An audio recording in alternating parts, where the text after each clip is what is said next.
right, here with John Jospeh. What's going on, John? Chilling, doing a book reading tonight. Little book release party here.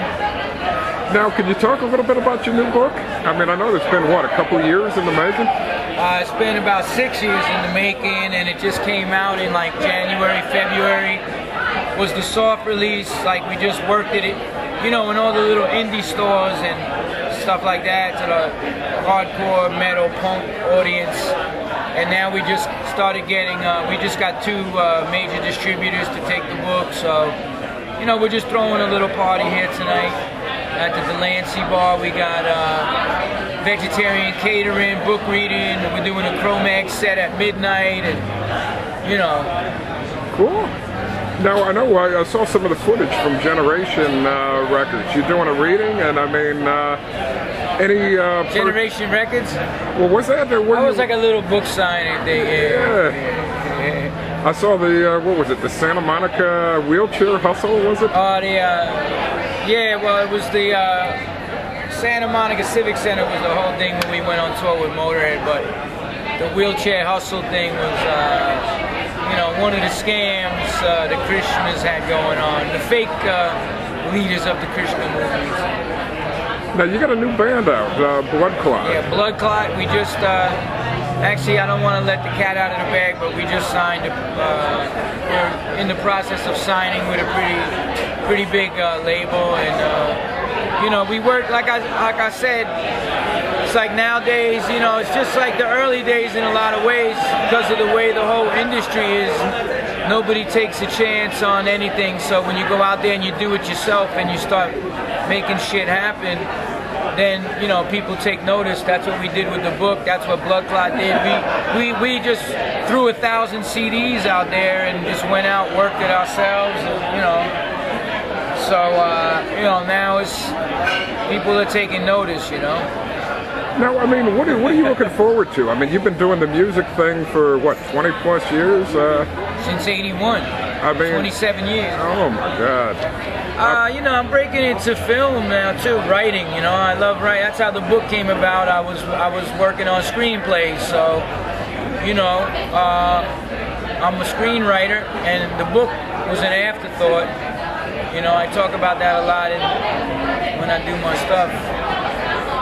And, you know, it was never intended to really sit down and write a book. It was just kind of like, you know. Sure.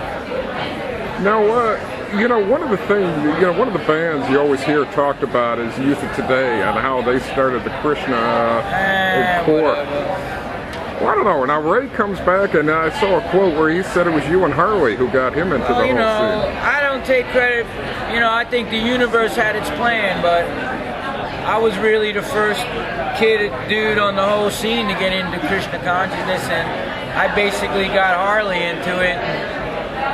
You know, you know, it was meant to happen. The first record was meant to happen the way it was, so nobody could really say they're the doer, really. It was the powers that be worked through us to make that message be heard, and then when egos and negativity and regular rock star bullshit got involved, everything got dissolved. That's the way things go in the universe. But I mean, I definitely was the first one in the punk rock hardcore thing to get into Krishna consciousness, but it was like, you know, for whatever reason, it happened for a little while with the Cro-Mags, and then, you know.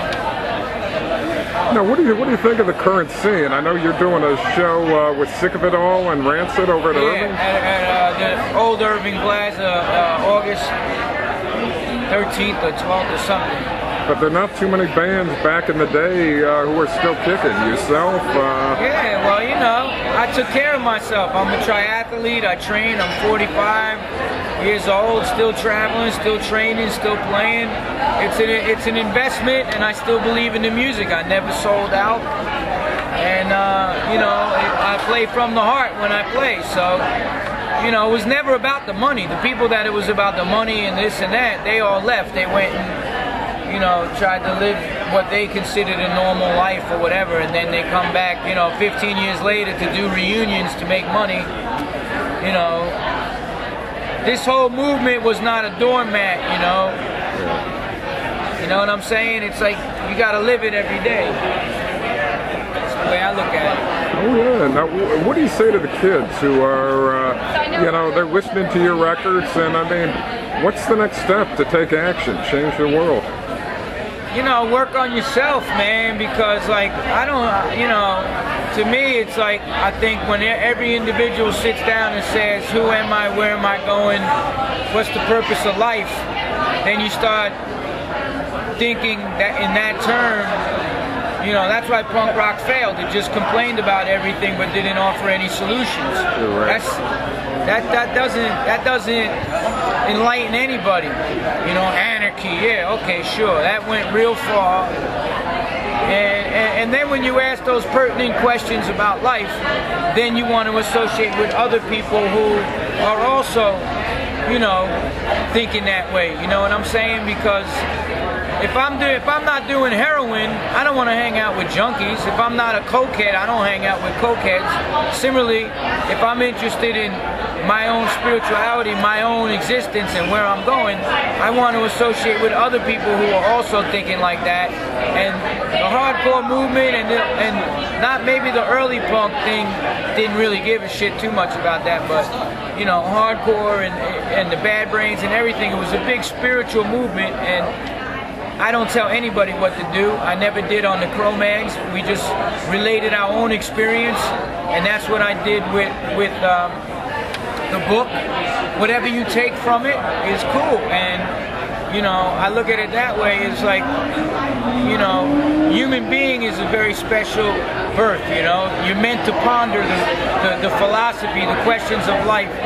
You know, for thousands of years they've been doing that. Aristotle, Socrates, people sat around and talked philosophy. What do people sitting around here talking about now? A bunch of crap. They've been programmed by, you know, this whole system to not give a shit about anything revolutionary, to not give a shit about anything spiritual. And I don't mean religious, because everyone's against religion, and I think organized religion, the way everyone sees it today, is bogus. But no one sits around talking philosophy. People sit around getting drunk and doing all this nonsense. And you know, to me, it's like that's what the beauty of the early hardcore punk rock movement was about. It was about revolution. It was about change. It was about standing up for something. The music meant something. Now it don't mean nothing. Now you look at the whole emo thing going on, and it's like, what the fuck is that? You know, that's not punk rock. You know. Well, let me ask you this. I mean, I think I already know your answer. I know when you were coming up, the city was a dangerous place, and now you got the guy from Fall Out Boy who owns a bar in Alphabet City. He wouldn't have owned that bar 20 years ago, I'll tell you that right now. I mean, you know, whatever. It's like, everybody got a right to live. Times change. Yeah. I don't necessarily change with the times, but what I deal with is not subject to time, so I'm relevant no matter what's going on. This whole shit's gonna be done in a little while. You know what I'm saying? Oh, I do. It's like, now, you know, one thing I was always wondering, the last time I saw you on stage was with the Bad Brains at CB's. That was yeah. funny. How'd you and Mackie hook up with that first reunion? Well, you know, man, they were like, yo, CB's is gonna close, and you know, Daryl called me up, he's like, yo, Squids, man, we want to get you to, you know, let's do some shit with you singing. And then, like, you know, naturally I was like, yo, let's do half Bad Brains, half Cro-Mags, the Bro-Mags. That's cool. But you know, it was a lot of fun. For me, it was an honor. I never tried to fill HR's shoes. You can't. Nobody ever can. No. I just did my best at what I do, at my interpretation of it, and I had fun. It wasn't like I was trying to replace HR. It was a, you know, it was a one-time thing for fun.